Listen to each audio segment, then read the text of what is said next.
with that and John's cue, I want to thank you all for being here today for the 8.0 review contract, and we're going to cover that and the supporting documents today.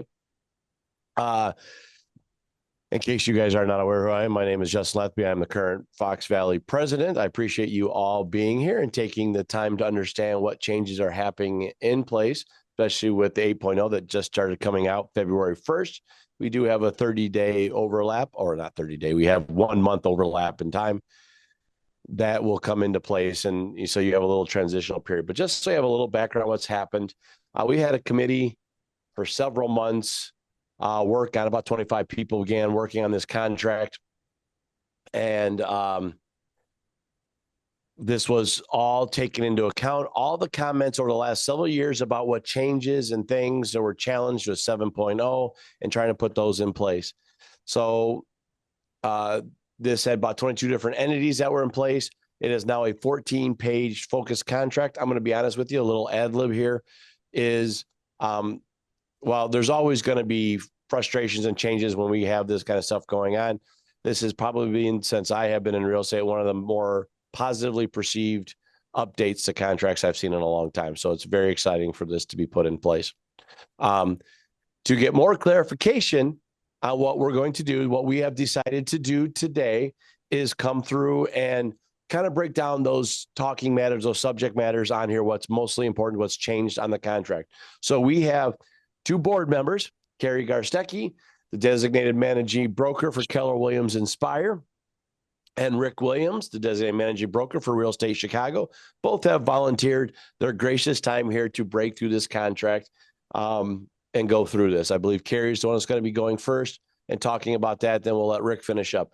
And then we have Mr. Miguel Fernandez. He is an attorney at hand for us with Judd Lofke and Associates. And he's also a realtor at HomeSmart. And he should all look familiar to many, many of you because he is one of our infamous past presidents that has survived the tenure. So he will be here adding that legal guidance for there. So if we ever have some of those more in-depth questions or any of that little extra input, that is what Miguel has so graciously volunteered to do for us so we can understand the what, why, and wherewithal of the legal document. Because remember, as realtors, we're realtors, not legal. So that is our job. We try to stay in our house. So during this, you guys have all been muted. It's probably the recommended strategy throughout today's session that if you have questions, please try to put them in the chat box early on. John, Jacob, myself, Miguel will be trying to man those chat boxes and try to answer where we can, or we'll be interrupting Rick and Carrie to ask those questions. We will be giving plenty time at the end. If you're the one that likes to ask those questions out loud, we'll have that time at the end as well. But the chat box is just there to hopefully make this just a little more efficient for today. Also beware that at the very end, there are roughly about 8 addendums documents that also got modified and added to this year's world. We will talk about some of those as well at the very end of this session. So with that, Carrie, take it away. Thank you, Justin. I am Carrie Garstecki. I am, like Justin said, the designated managing broker for Keller Williams Inspire. I am one of the board of directors for RAV. I also do some training outside of all of that as well. All right, so Jacob, were you going to pull the contract up or just let me talk? I'm going to pull it up. All right, perfect. So Sure. Some of the things on the contract didn't change at all, such as the parties. This is where you are putting the legal names for the buyer and the seller. So buyer's names listed on line 2, seller's names listed on line 3. Line 4, if dual agency applies, check there. You're going to reconfirm dual agency approvals in paragraph 30. Just to note, and Miguel, you can, confirm, try and find out the seller's name. If you're writing this as a buyer, don't leave them blank. You don't want blanks in your contracts. They're not very effective with a lot of blanks. So finding out the seller name or to be inserted is probably the best practice. Correct, Miguel? Yeah, if you could find out the seller name, that would help. I mean, even if you leave it blank, it still has to be amended. So if you want to go on the county tax website, treasurer's website, and pull in whoever's there as the taxpayer, and then if the listing agent changes it on you, then you can change it later. But it's got to be changed whether you leave it blank or not. So might as well fill something in for someone you think actually owns the property. Yeah, if I could add in just, a realist will do it for you every time because that's the assessor's office. And also, if you're pulling up on additional features, you get all all the addendums, it's right on there. Okay? This should not be that difficult. Just do the extra work and put it in there. Okay, on paragraph 2, the real estate. This hasn't changed significantly, but there are a few tweaks here. Lot size or acreage blank, commonly known as. In that blank, you want to fill in the acreage. Be careful, this is the legal document. Rumors of lawsuits going around. So make sure if it's a condo, it's common. If it is a house up to X amount of acreage or not less than, protect your buyer. Be wary if it's your seller. And you're the list agent, the address goes in there. Permanent index number, line 10. This line has been expanded. This is where you put that property identification number, PIN. I know when you're looking at some of our other tools, it's called APN. It's whatever, that number is that's given by the county for tax purposes. If you are selling something that has more than one PIN number, put them all there on the line. That's really important to have all the PIN numbers on the contract. And then line 11, they just moved that from being up there with the permanent ID numbers to be on a line of its own, single family attached, single family detached, multi-unit. Please make sure you're checking which type of property, which type of residential property it is. Lines 12 through 15 has not changed since the 7.0. It is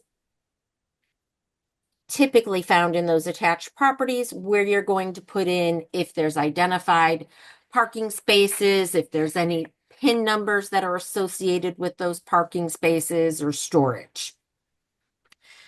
All right. Paragraph 3 looks a little bit different. It is purchase price and payment. And the only reason it looks a little bit different is because it's all on one page. Before, the closing date was, oh wait, this one still doesn't have the closing date. Never mind. That's all there. So the purchase price and payment, this talks about, this is where I think we got confused. So it used to just be purchase price, and then it didn't say and payment. So line 16, you put what the purchase price is of the property. That price includes everything, right? It's if you're giving credits at closing, it's in that purchase price. Subparagraph A is going to talk about if the seller is giving the buyer any credits on the contract. This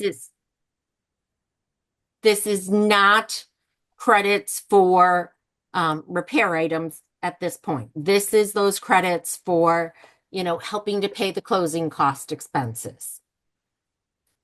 Paragraph 3B is how much earnest money is there.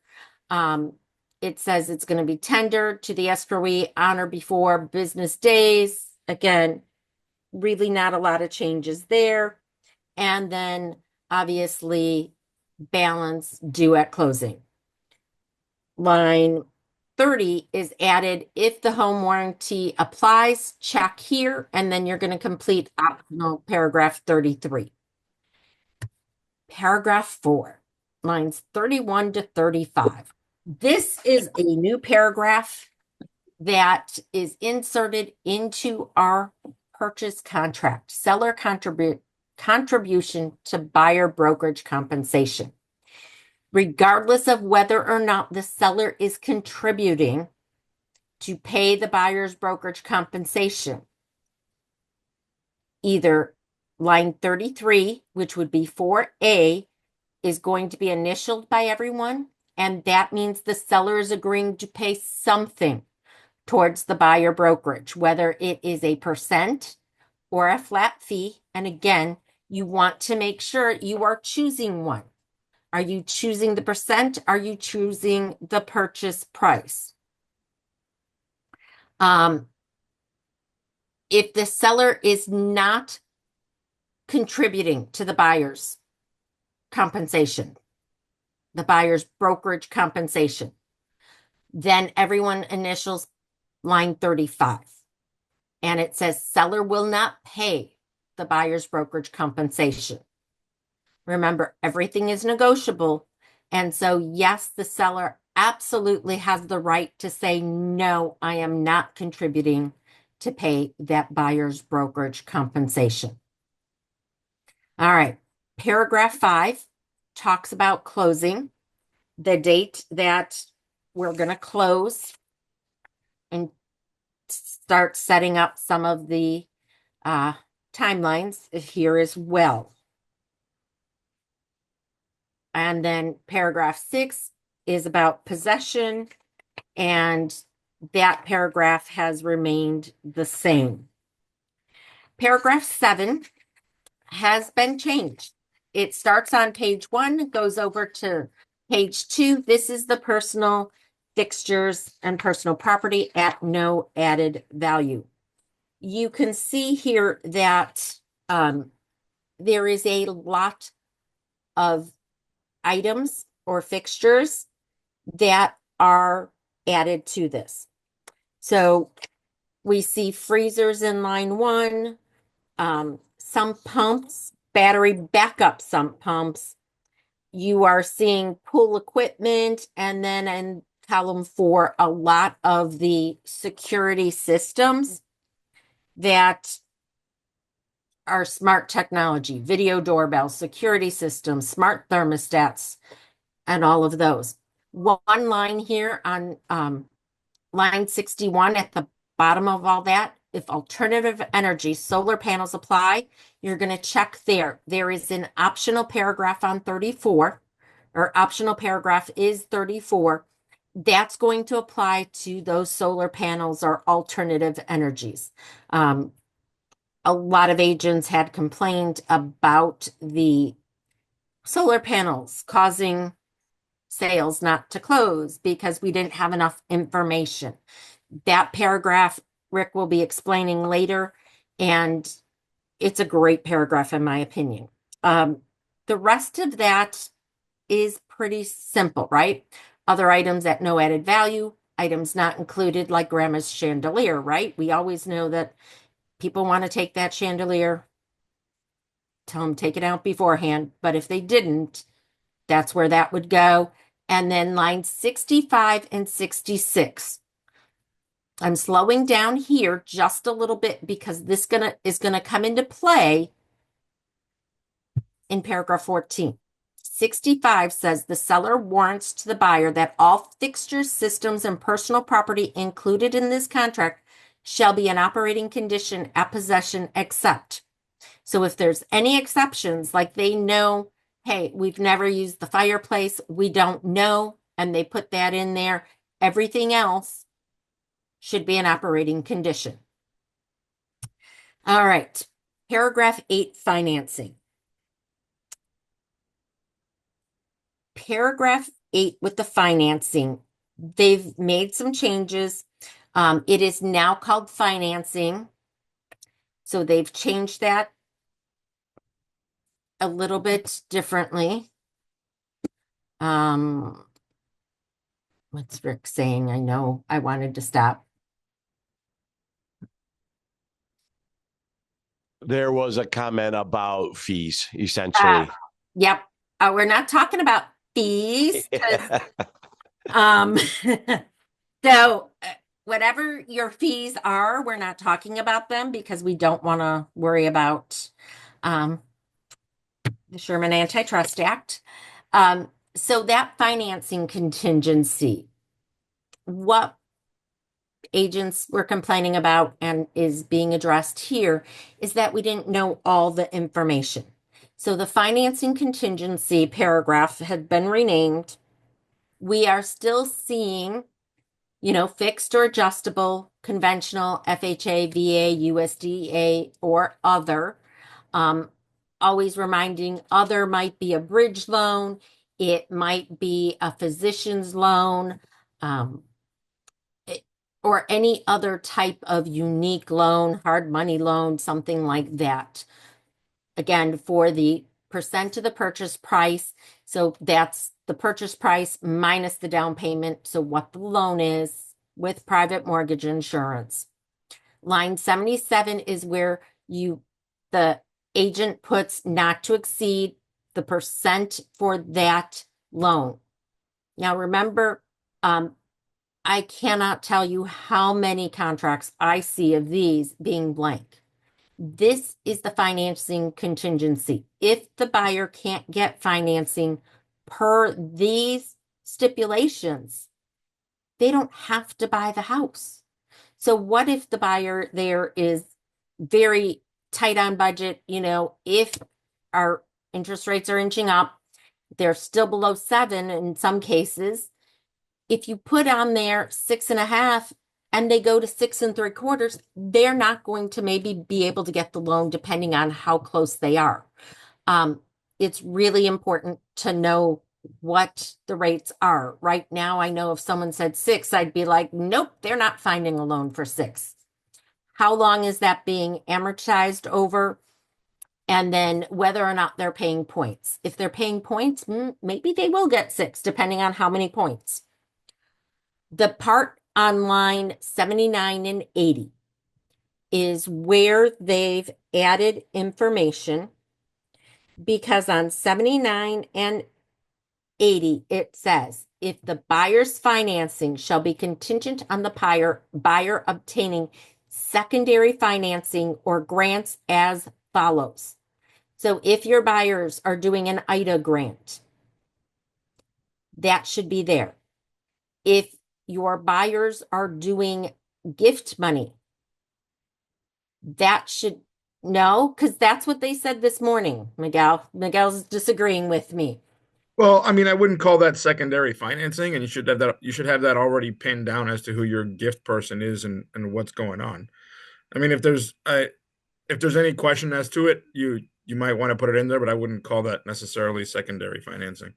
But yeah, I could see why they would want to just as a hedge. If that person doesn't come through on the gift, then Absolutely. That's why I think they were saying it, because it's not secondary financing per se in the financing world. But if their financing is reliant on, say, that gift money, I think people want to be aware of that.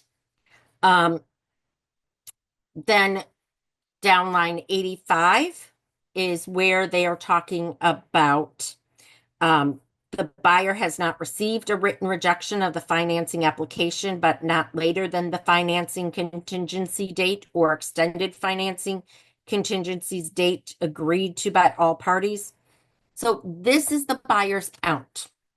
If they get that written rejection, they don't have to close on the contract. So if prior to that, the seller is going to serve notice to terminate, once the buyer provides written evidence, the contract shall remain in full force. So any questions on that? So Lori had one more question regarding the fact that she was wondering, since we mentioned gifts as being that, if that would be considered a grant for that line item, because it's not a grant, it's just gift money from whoever. And Miguel and I disagree, because it's not really secondary financing. But I know one of the trainings I went to, they, and it's other trainings, it's became a discussion, because if the money's not in that buyer's bank account yet, it is kind of considered, right. I'm not saying that I secondary funds. disagree. Okay. All I'm right. just saying, I was like, if you put gift funds in there, how many of those offers are actually going to get accepted? Right. yep. Then they're going to want the gift letter. They're going to want proof that you're going to get a million requests for additional information if you put gift funds. People are much more understanding if you put an IDA grant or one of the other grants. Okay. And I understand both sides. So if you are willing to put that in there, that's where it would go. I guess I would check with your office, Yeah. check So with your again, managing broker and see how they want you to do it. If in a perfect world, we want that money in that buyer's bank account with the gift letter at the lender. Season it. Um, we don't run the world. Okay. As we go on to page 3 at the top of that, they've added on line 94 that seller has the option to declare this contract terminated by giving the notice to buyer not later than 5 business days thereafter or any extension. So the 5 business days is what had changed there. That's, you know, that was highlighted as a change. All right, paragraph B, still the same, cash transaction, no financing. That means you have cash, you're paying cash. There's not an appraisal. There's all of that remains the same. Cash transaction, financing allowed. Again, that paragraph has not changed. They have the cash, they can finance it, but this is not contingent on that buyer getting the financing. All right. 9, homeowner insurance. This one has changed slightly. So the contract has always been contingent upon the buyer obtaining evidence of insurability.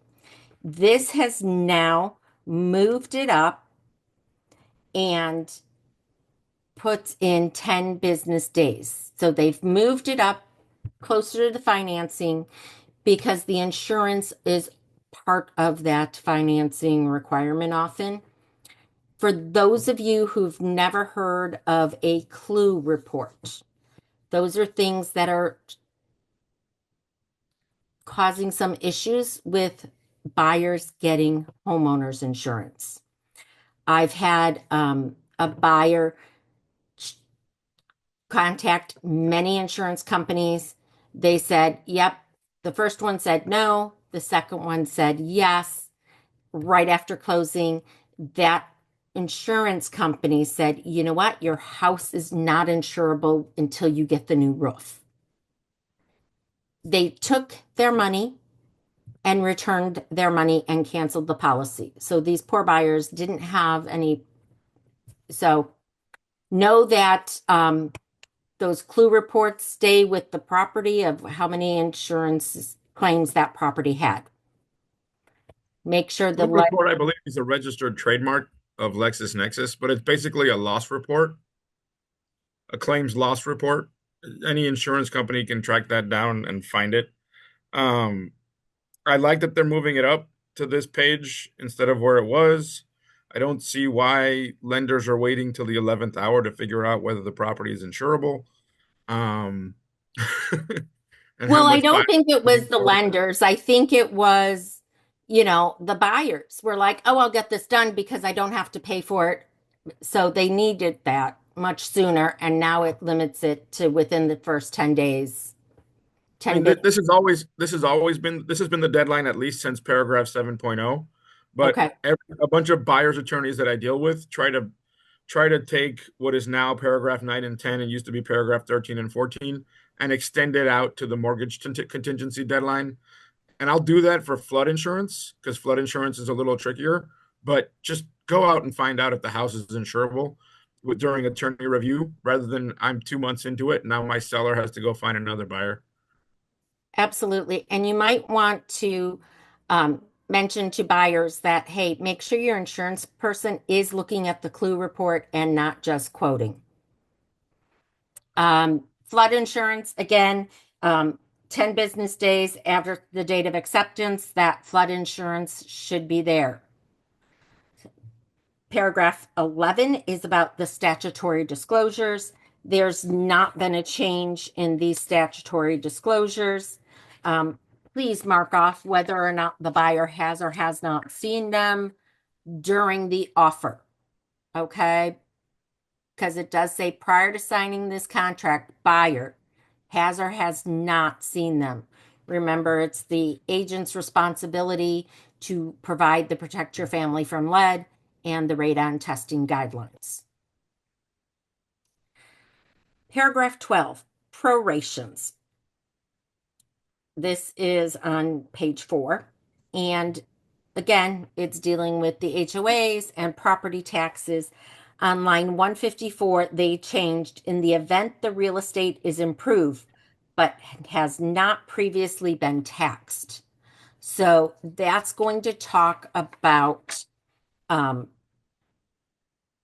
getting those prorations addressed, and maybe the tax allocations are accurately reflected. And it does talk about then also having that escrow of the 3% of the purchase price.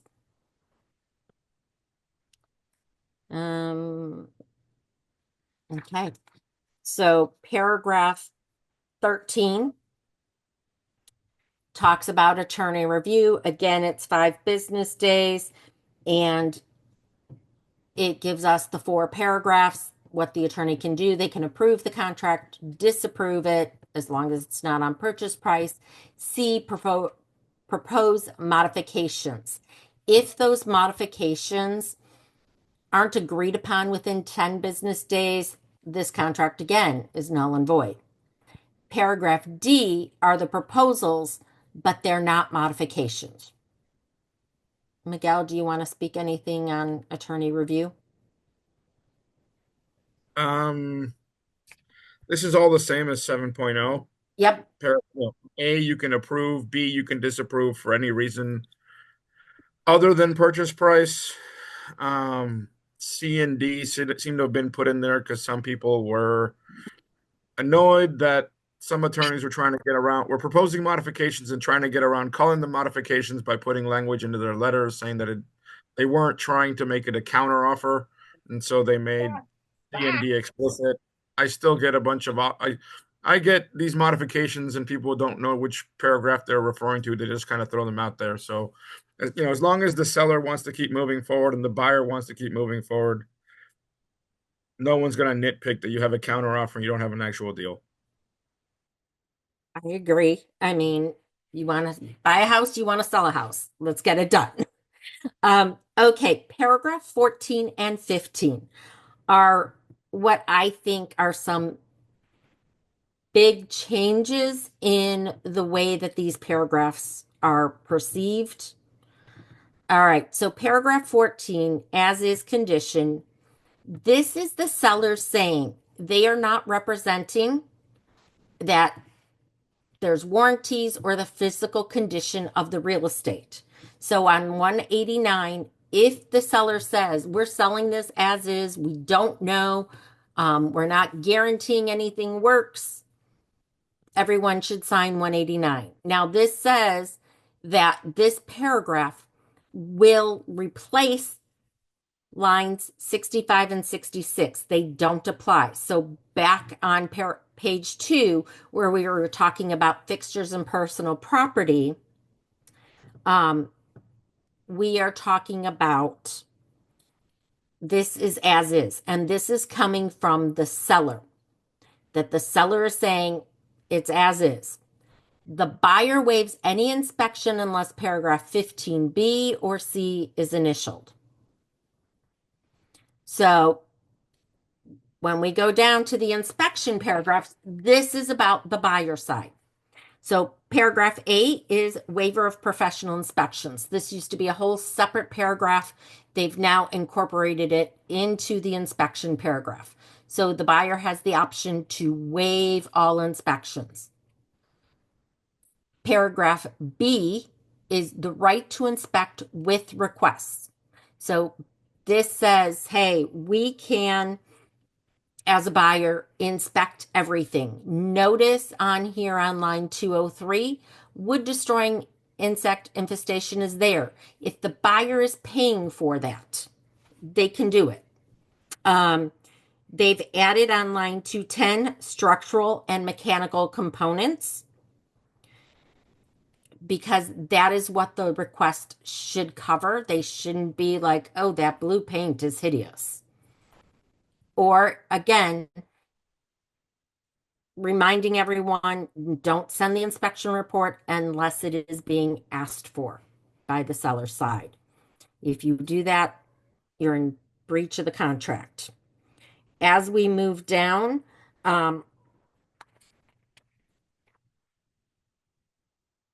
to page 6, line 234 starts paragraph C, the right to inspection with no request. This is something that I think we used to think of as is, right? We're going to do the inspection and we're not going to make request when we had that as is paragraph. Now it's been separated, and the right to inspection, you're not going to make request. So you're going to do the inspection as a buyer, and then your buyer is either going to walk or go through with the purchase. So they're not going to make any requests.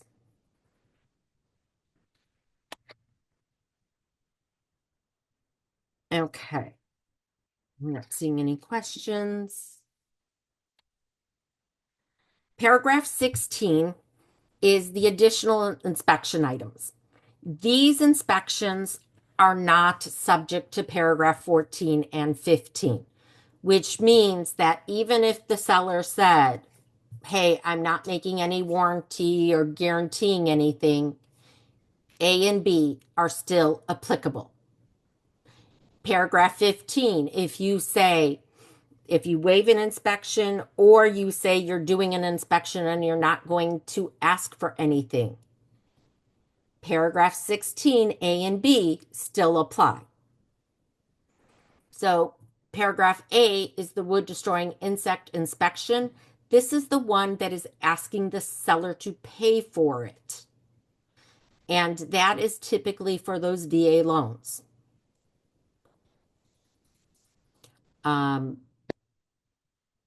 Paragraph B is Weller sanitary system inspection.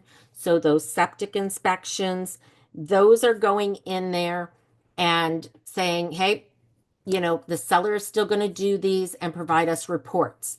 If the seller has any deficiency with that well or septic, the seller should remedy it if it doesn't exceed $5,000.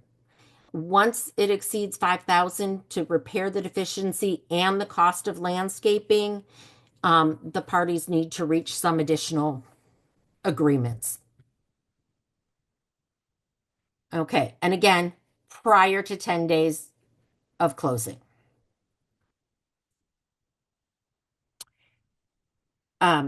Paragraph 17 that starts at the bottom of page 6 and goes to about the top third of page 7.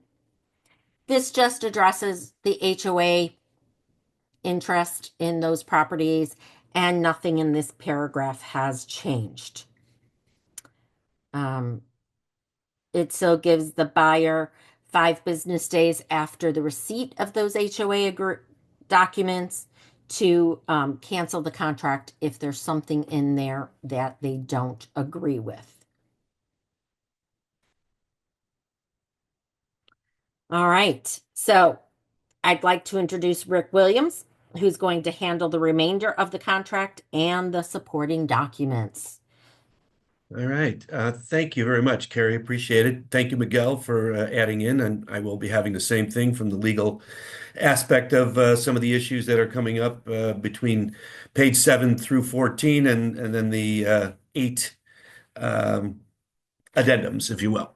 All right, so we'll start right where Carrie had left off there, with the deed, which is the middle of the page 7 there, number 18, 19, 18 through 21, basically. And 7 and 8, we got the deed, ordinances, title, and survey. There's really nothing been changed. The only change of those things has been location within the contract. So not big changes in there. Same as we had before in the 7.0. Okay, on page 8, paragraph 22, they're talking about the buyer's option if the property is damaged before closing. Once again, not a lot of changes here on that either. 23 talks about the condition of real estate and the inspection. The next 24 is where I want to interject with this is the seller representations regarding notifications and knowledge.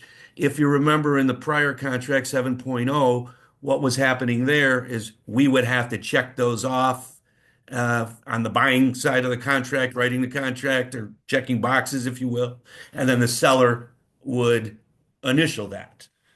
Miguel, tell us the difference between this, if you will, on the way that it's now written on line 20, or line 347, number 24, and carrying through all the way till somewhere on page 9 on the top.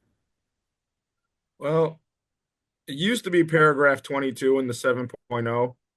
And then you had all of those bullet points, A through L.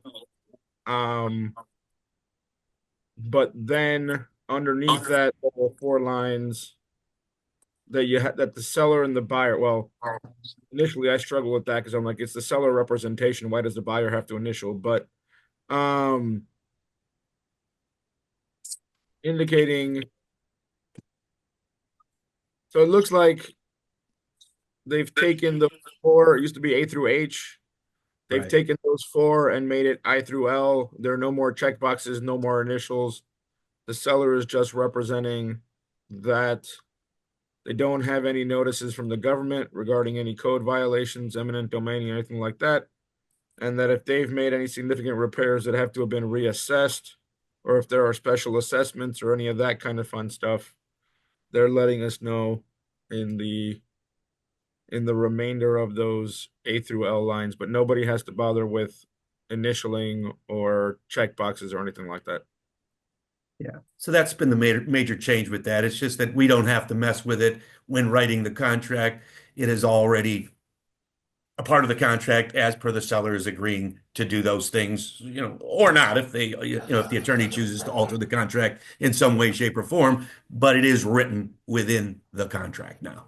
So we don't have to worry about those things, which was always a point of contention for, I think, for attorneys as well as, as the agents. Nobody really, or not nobody, many people didn't know exactly what to do with that.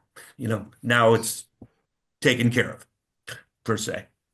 I mean, a lot of people don't know what these things are. So, Right. if you're a listing agent, it would help to have that conversation and try to Yes. drag out as much information from your seller as possible as to whether they have made repairs with or without getting a permit, whether there's stuff that they've done in the last year and a half or so that maybe didn't get reassessed. If they're aware of any special assessments, because a lot of this stuff we usually find out when we pull title, at which point we're well outside of attorney review and we're haggling over that all over again. Yeah. And that's a great point, Miguel, because when you're having a conversation with your seller on the listing side of this, you need to know about these things. Did you pull permits? Because these are the questions that come from the attorney every single time, one way or another. That's coming. And you, as the buying agent, should be wanting to know about that, but it's in the contract now that the seller is taking care of these things. But once again, you should know on the listing side because it is a real thing. And if the basement, for example, the basement was finished, a year ago and has not been assessed as such, that may change things in terms of the tax bill. Okay, could very much change things. So something to be aware of. It's now more of a part of the contract and doesn't necessarily just have to be checkboxed anymore. So, all right. So on page 9, we talk about the business days and hours. They're defined as 8 a.m. to 6 p.m. Chicago time, Central time, I guess. And that's just and it's also business days, closing or loan contingency described in this contract does not fall, on a business day, such date shall be the next business day. When you're talking about federal holidays, the same way we used to calculate before. I don't know. I just never knew the fact that it was 8 a.m. to 6 p.m. So that's new to me. I always figured it was 9 to 5, but 8 to 6 apparently is a business day. Electronic or digital signatures, they just discuss it, there, on page 9 there, number 26. These are all, legal, to the degree of what everybody deems legal. No change there from the 7.0. Direction to escrow, number 27 there on line 376. So the direction in there, it says the rules governing earnest money disbursement is now clarified, okay, a little bit. Particularly, and I'll have Miguel, let me finish this and I'll have Miguel talk a little bit about this as well. It says, particularly for situations involving contract cancellations, the inclusion of a 14-day notice option for brokerages, that's brokerages only, that does not include title companies, aligns with the Illinois license law, providing greater certainty and compliance, because we always, there are differences between who holds the money, whether it's the attorney, whether it's the brokerage, and whether it's a title company, and each one has different rules as to how that works. You want to weigh in there a little bit, Miguel, because that's a little different than what was there before.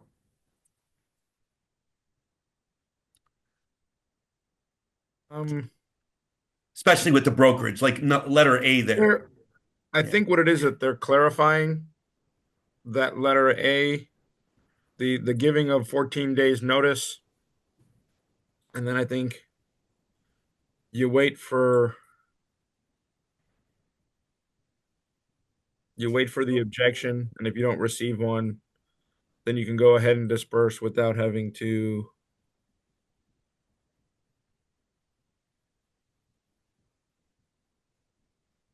I You think give notice. You give notice. You wait easier the 14 way. days. Correct. Carrie was saying it's an easier way. So Than that's doing only the if a full brokerage. interpleader. Yeah. It does not apply to a title company. It does not apply if an attorney holds the earnest money. But if a brokerage does, this is something that is a little different than we ever did before. So it's like a 14-day, so you don't have to hold it forever. It goes back to the state and, Well, God knows when. those directions were in the 7.0, but the important thing is that in A, it clarifies that it's referring to a licensed real estate brokerage. So it's letting Right. you guys know that you can send out your notice, you can send out your letter and wait 14 days, and if nobody objects, you're within your legal rights to disperse. Right. That's the one change. It's just elaborated a little bit there. That's it. Everything else was there before. Okay, so then you got, notice, that they talk about in paragraph 28, and then that nothing has really been altered there. When they talk about performance on 29, paragraph 29 there, time is of the essence, okay, whatever that means, but it here a little bit it says any action arising out or relating to this contract, including but limited to any claims or causes of action in law or in equity. The parties are free to pursue any legal remedies available, and the prevailing party in such litigation shall be entitled to collect reasonable attorney fees and costs from the non-prevailing party as ordered by a court of competent jurisdiction. Okay, so this is something that just clarifying, performance, if you will. I don't think it's a great alteration of 7.0, but it's something that's written slightly different than before. Okay. The rest of page 10, there is, the same type of sale of buyer's real estate. once again, just moved, nothing different than the 7.0, same stuff that we had before, checking the similar boxes. If they had, if they had this, they have that, nothing changed on any of that stuff, including all the way, through page 11 there as well. It is all the same as we had before. So the exact way you were filling it out on the 7.0, nothing is altered there. Okay. 32, paragraph 32, I should say. Okay, on page 11. Okay, they talk about the cancellation of the prior real estate contract. Little changes in the way that they wrote this. Okay, and it says the three distinct situations are now specifically defined. You have any input that on that, Miguel, or just because that's something that they just clarified is what they did No, there. they didn't. You use it for the contingency. Yeah, well, they This is- altered it a little bit. This It is a was now significant change from the 7.0. it's more defined. It was not defined like that. Well, yeah, it's definitely more defined. Yeah, but- that's different. I mean, it was there before, but not like this. It was just one paragraph. Yeah, That it just said if the seller has entered into a prior real estate or in the event that either party has entered into a prior real estate contract, this contract is contingent on written cancellation of the prior contract. Whereas now, yeah, they're giving you three scenarios. this contract shall be some written cancellation. Seller's notice to the purchaser under the prior contract shall not be served until after attorney review. So they don't have to cancel their prior contract until they know that the new contract is definitely going to hold water and the buyer isn't going to back out. Right. That's A. In the event seller has entered into a prior real estate contract that is not contingent upon the sale of buyer's real estate, contract shall be subject to written cancellation of the prior contract, except for requirement of the deposit of earnest money. Number of business days available for the performance of any obligation of this contract shall not be measured from the date of acceptance, but from the date the seller delivers notice to buyer that the prior real estate was canceled. Right. You still have to deposit your earnest money within the normal window of time, but the other deadlines don't start running until they've given notice that they've canceled the prior contract. Right. And then This contract. And then C talks about This is another if it's a buyer's prior contract instead of the seller's prior contract. right. Yeah. But So that's it's just clarified. right. So once again, as Justin alluded to from the very beginning, I think a lot of things in here are just more defined than they were before and refined, if you will, giving scenarios that were very typical that happened and they just didn't really get addressed specifically other than by the attorneys, perhaps, if they were to occur. Now it's right in the contract in the 8.0, which I think is once again, a good thing. A lot of good clarifications and refinements of things that really do happen in the real world, and therefore they're kind of addressed, if you will. All Excuse right. me, real quick, Miguel, someone in the Yeah. chat had asked if the seller has done unpermitted, like they didn't pull permits for work. Oh yeah. Yeah. Should So they here's the cross thing. that line out when they're doing that, or what's the legal way that you recommend to say, like, hey, here's our 8.0 contract. My seller did not pull permits, Right. and we can do it before we get to attorney review. I mean, the offer's going to be made on the form without anything crossed out. So obviously the seller should consult his or her attorney before marking up the contract. Oh, thanks. Awesome. But I mean, it would definitely be a counter offer. You're going to have to strike that line out and then be ready to kind of explain what hasn't been permitted and what the seller's willing to do to correct that before closing, because that's going to be a red flag for the buyer and buyer's attorney. Like, what didn't you get permitted, and how long has it been sitting there? I mean, there may be stuff that wasn't permitted even before the seller, if it was from a prior owner. The Right. seller's not on the hook for that, but if the seller is aware that they did I things that know, I hadn't been told permitted, Karen they're to going to have get to rid of disclose. that now. All day. Make sure everybody is muted, please. We're starting Somebody to hear some unmuted. background Yes, conversations we please. don't need to be hearing. So yeah, that would be that. Then that could be an issue, because right prior, a basement was finished. You have been there for 5 years. It was already finished, and you come to find out, or maybe you never even did find out that it was unpermitted. So some of these might be a bit of an issue. Yeah, and they may or may or may not know. So but if they do, here's where they're exactly what Miguel said.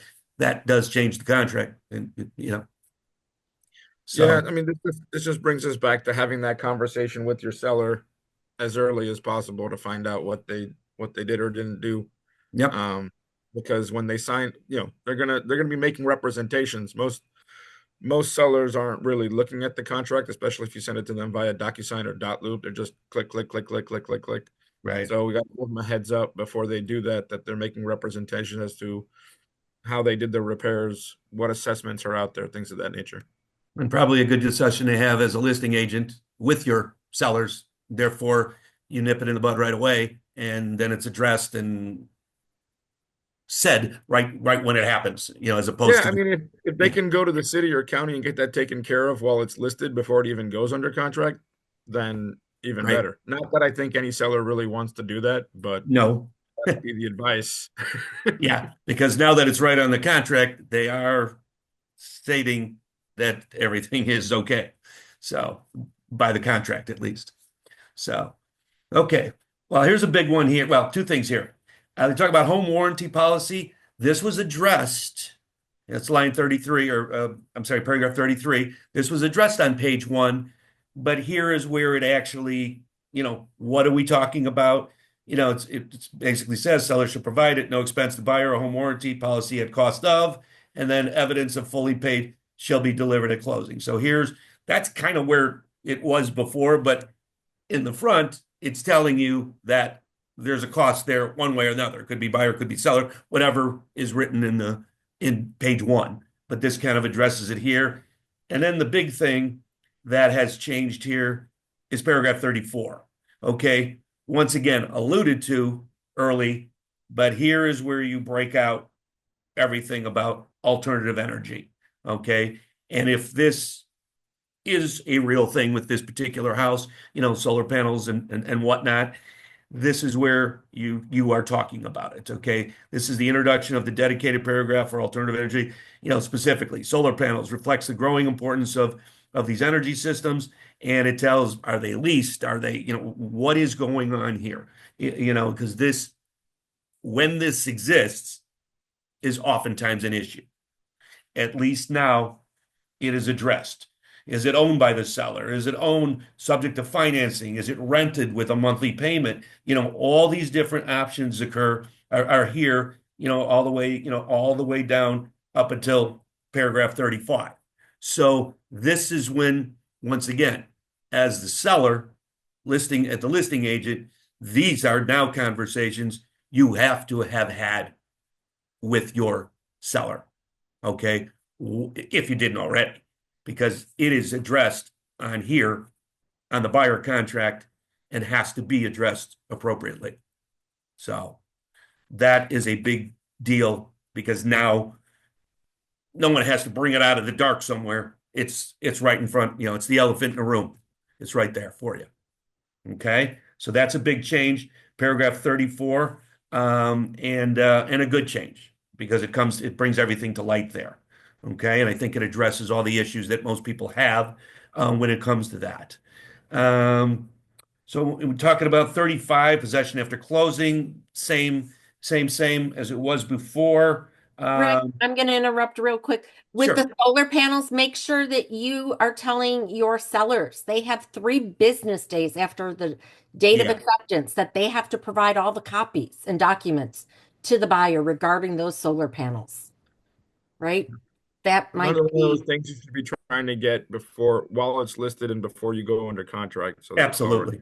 Yeah. Yeah. These are things. So as a listing agent now, yeah, you can't just blow this off until, oh, we'll address it, when it comes time, when it gets under contract or this, that, the other.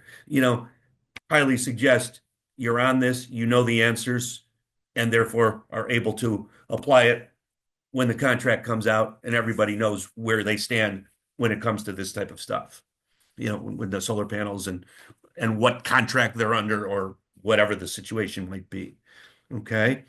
Um, the rest of the, 36 and 37, the only thing that, there are contract addendums on 37 they talk about, which we're going to talk about in a second here. But that is, the last of page 13.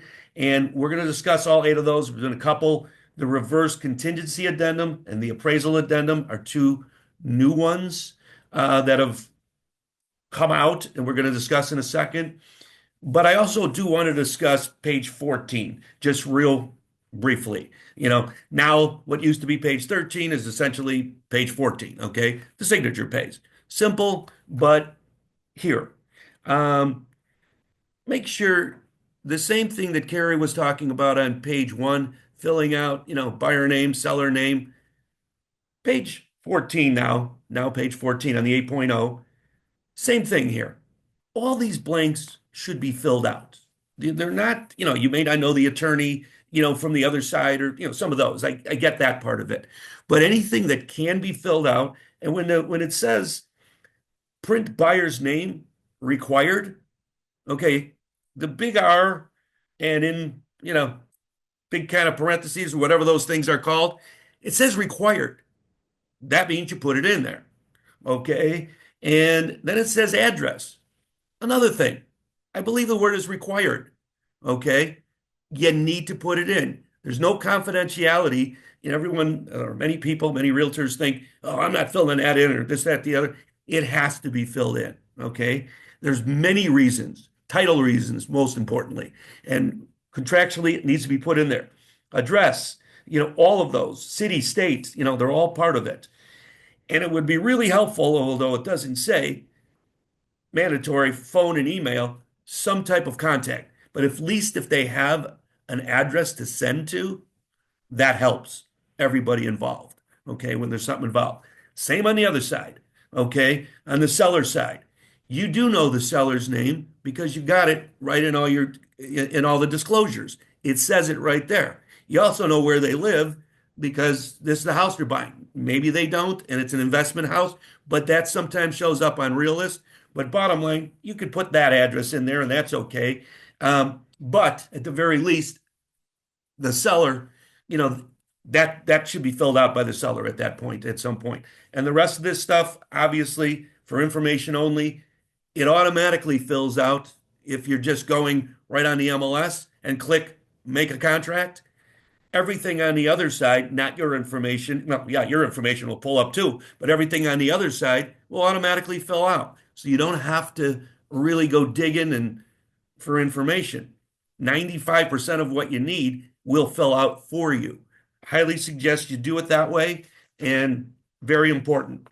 Coming from also an appraiser, when we get this stuff and it's half filled in, your contract has just got delayed. I got news because the appraiser, ain't nobody got time for that when they're not filled out and we can't call the agent right away. Okay. Very important. Okay. So that's the contract, the rest of the contract, 7 through 14. Any other questions that we see on there on that? And then we'll go over the addendums in a minute here. Okay. Yep. No new questions. Okay. We're good. All right. Yep. So we'll go in order here. We'll talk about the first one we're going to talk about is the repair request agreement. Okay. Yeah. Got that up there. Okay. Not a mandatory form or anything like this. This is very important outside of in the northern Illinois area, Chicagoland area. We all use attorneys. But when you get south of I-80 and Peoria, Springfield, all different areas around outside of Chicago, they don't generally use attorneys. And therefore, this addendum, okay, is of high importance, okay? And it still can have some relevance to you, us as agents in doing these things. Okay, so if you look at this, what they're talking about, it's the buyer inspection of real estate. If you're not, no repairs, and it's more of a guide. This isn't anything that has to be included necessarily in the contract. I would venture to say it is included when there are no attorneys involved because this is very helpful. Okay. But then you got your buyer request, the seller accepts, seller rejects, all these different things back and forth on what you want, as the buyer versus what the seller will give you. Okay. Whatever those things are, whether they were drawn out in the inspection or even prior to any inspection, home inspection, these are the things back and forth that you're kind of asking for in a format that's right there for you. It can be very helpful. Typically, we won't see it as much where we work because a lot of this is addressed in the home inspection itself, and then we come back and we ask for things if that's part of what we're doing in this particular contract, in the as-is section or whatever's happening there. But use this as a reference, if nothing else, okay? Because it's a good form to utilize. And if you're not using attorneys for whatever reason, then I think this is a must. Okay? Make sense? Okay. I find it interesting that the top of the paragraph says it's not intended to be used in addendum to the multi-board 8.0. Right. Then the very first line says the repair request agreement is made a part of and incorporated into that certain 8.0 contract. So I don't know that little parenthetical in brackets is really going to hold much water. Once you guys fill that out, it's part of the contract. So you might as well just call it an addendum. Yeah, I agree. That's good words there. But once again, I don't think we will generally use it unless you're outside of, that. Use it as a guide more than anything else. But yeah, that's interesting. Okay. The second one best to talk about here would be that reverse contingency addendum. Okay. This we would include with the 8.0 if it applies. Okay. This reverse contingency is regarding the purchase and sale of real estate, known as if there is another piece of real estate involved and the parties agree that this contract is contingent upon a seller entering into a contract on or before whatever for the purchase or rental of a replacement property in which all attorney review and inspection. So this is new. This is not something we had before. If this type of scenario exists, absolute include. This does not give you that not intended to be used, as part of the 8.0. This is intended to be used as part of the 8.0. So it's that reverse contingency, something that always happened. We just never had it in there before. Okay. Now there's actually an addendum that addresses this. Okay. So if that scenario exists, this is the addendum you want to utilize and include it as part of the contract. You got your 14-pager, and now you don't have to worry about compensation. That's all in there on page 1, which is great. So you don't have to worry about that addendum. You would include this if applicable. Okay. Make some sense? Okay. The next addendum, which we had something like this before, the intent to escalate. Okay. Once again, not intended to be a binding contract or addendum. They put that in there again. But this is, if you're going to have an escalation clause in there, this just addresses it and is really the addendum that some use this. Many sellers will, there's all sorts, you do what you want as a listing agent and with your client, but many people don't like escalation clauses and therefore will say, no, my seller is not accepting escalation clauses. They can include this in there, but they don't have to accept it as a way to do it. It can be a very effective tool, on the buy side if you want to win a bid, and therefore it exists. But to Miguel's point, just like before, I don't know why they're putting that in there. Go ahead, Miguel. I mean, if you look, paragraph 2 gives you a time frame in which you have to provide a new offer with that escalated purchase price. Mm-hmm. So I don't understand why it says it's not intended to be part of a binding contract, because Yeah. you're making an agreement, you're making a promise, and the seller's going to hold you to it if he kicks out another offer.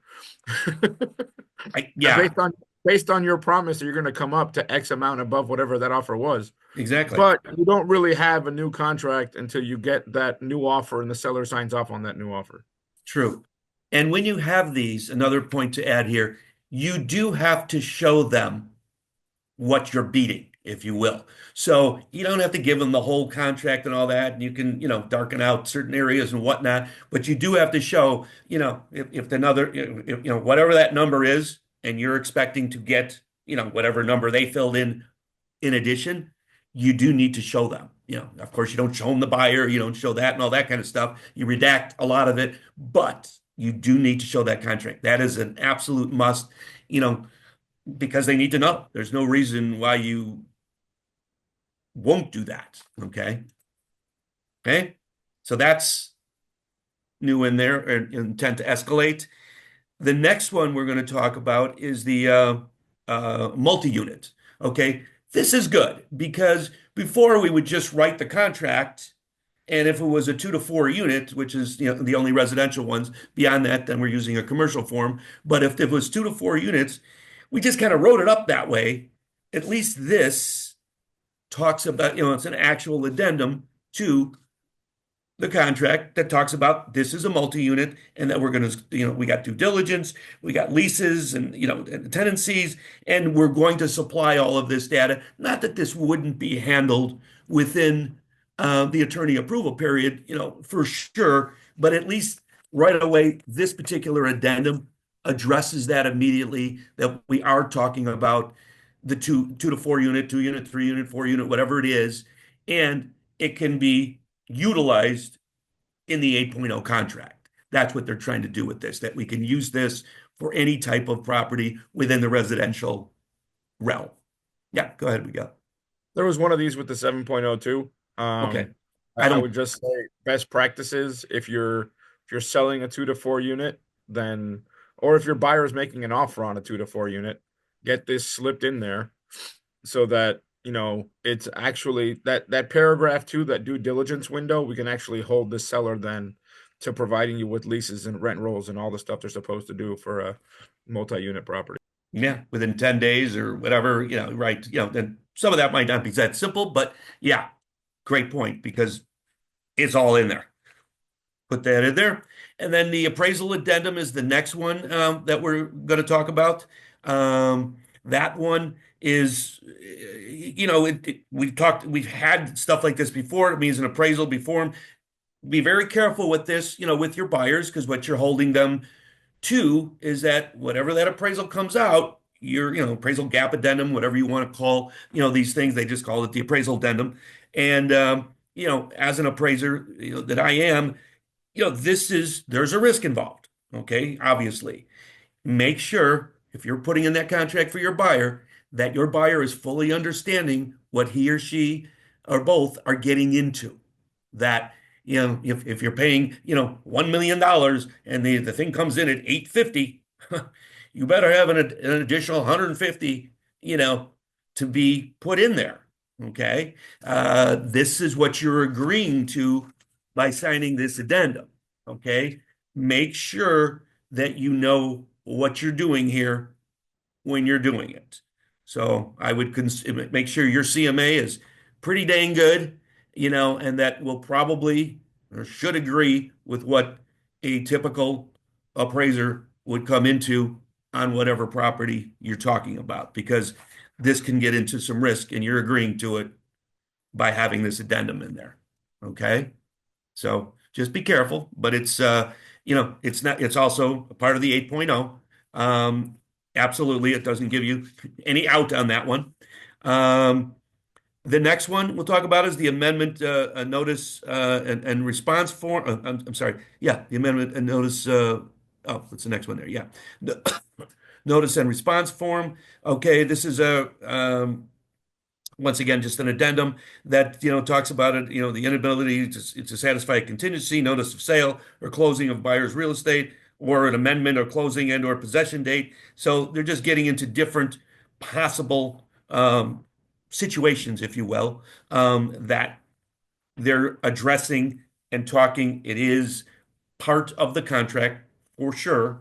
Okay. And just once again, make sure you're reading through this, filling in the proper blanks that apply, okay, to it, and that the buyer, everyone knows what's happening here and what you're getting into, if you will, by putting this in. Okay, these were here before, nothing new here. Just make sure that you fill them out appropriately. They are additions to the 8.0. There are 8 in total, if you will, this being one of them. And then you got your mutual cancellation, and that's just buyer and seller agreeing, that you're no longer, going to be under contract for whatever those reasons are. And this is something that, of course, would come into post, the transaction. You're within the transaction, and for whatever reason, you've agreed that you're not going to go forward with this. And this does, need to be signed. So therefore, as we discussed before, if monies have already transferred back and forth in earnest money, now it can be returned once buyer and seller have agreed, to this, that at least there's a cancellation, and then the monies can come after. And then the final one is a short sale addendum. Okay, once again, this is just addressing the fact as part of the 8.0 that this is a short sale. Okay, it should have been listed properly as well.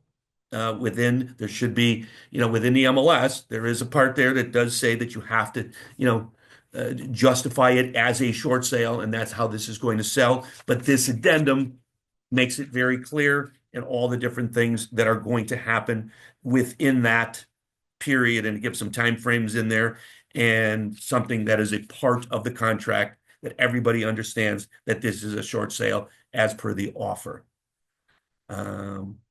Okay. Those are the additional 8 forms and the remaining part of the contract. Any other things that have come up,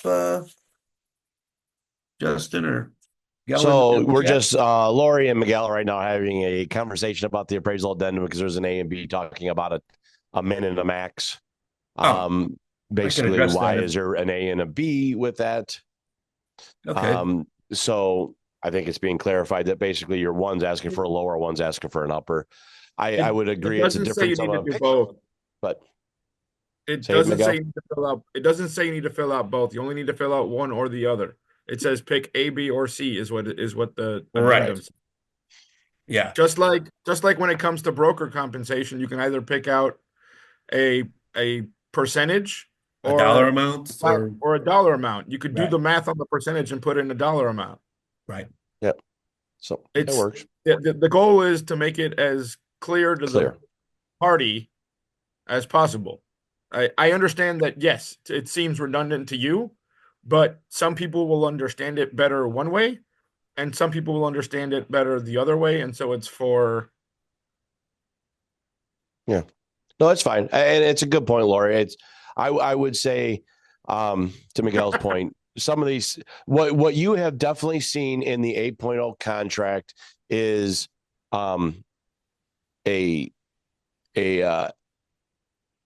a double down on understanding of terms. So they are trying to hit all possible contingencies and all possible misunderstandings that have happened in the last 3-4 years. So you're seeing that. So there could be some nuances that we may as realtors have difference of opinions about, because the honest answer is we are going to have difference of opinions about how we look and interpret at contracts. This is not going to be a perfect contract, but it is, like I said at the very beginning, probably right now one of the more well-perceived contracts we've had coming out of day one.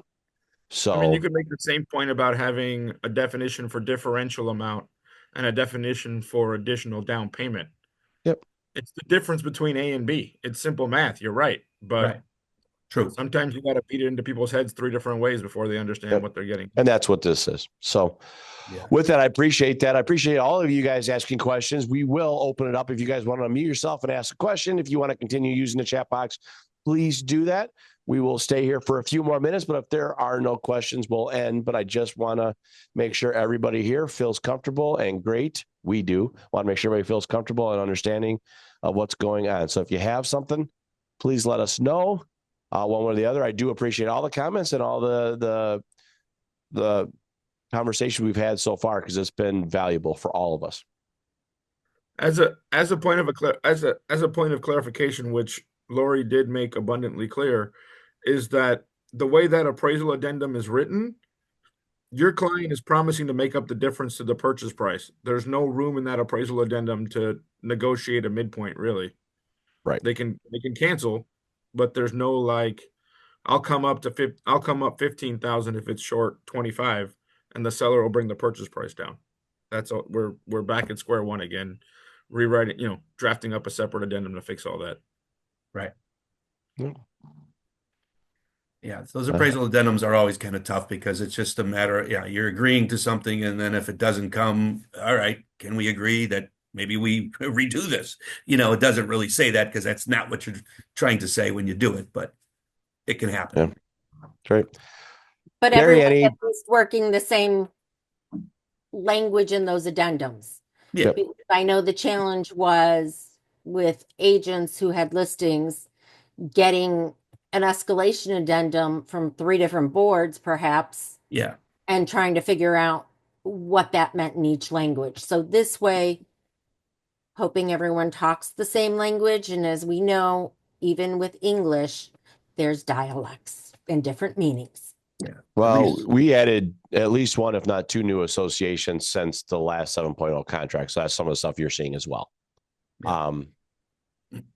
So There's a new realtor association and a new bar association. Yep. On my math. So thank you guys. Thanks, Miguel, Rick, Carrie. Fox Valley wants to thank every one of you for being here, taking the time to elevate the professionalism of our business so we can take this back to all our agents and making sure they understand everything. Do not forget, please, that we do have, it came out Monday, I believe, if I am not mistaken. We have 2 amazing videos that were created out, and we got another one on the way for these videos. We got one that's just about the updates. We got one about the whole contract. Both are great. One's 30 minutes, one's 45. We got another one coming out, I believe, in Spanish, if I'm not mistaken, soon. Eventually. Be looking for that. And again, if you ever have questions or you need help or you need us to come in from an association perspective, please reach out to our staff and we will always try to find solutions for you guys as we can do what we can do. Again, thank you all. I appreciate you all being here. If you guys have questions, we'll still answer, but I want to respect everybody's time. We want to respect everybody's time and make sure you guys can have a great day. As Carrie said at the very beginning, avoid all the ice that may or may not be coming.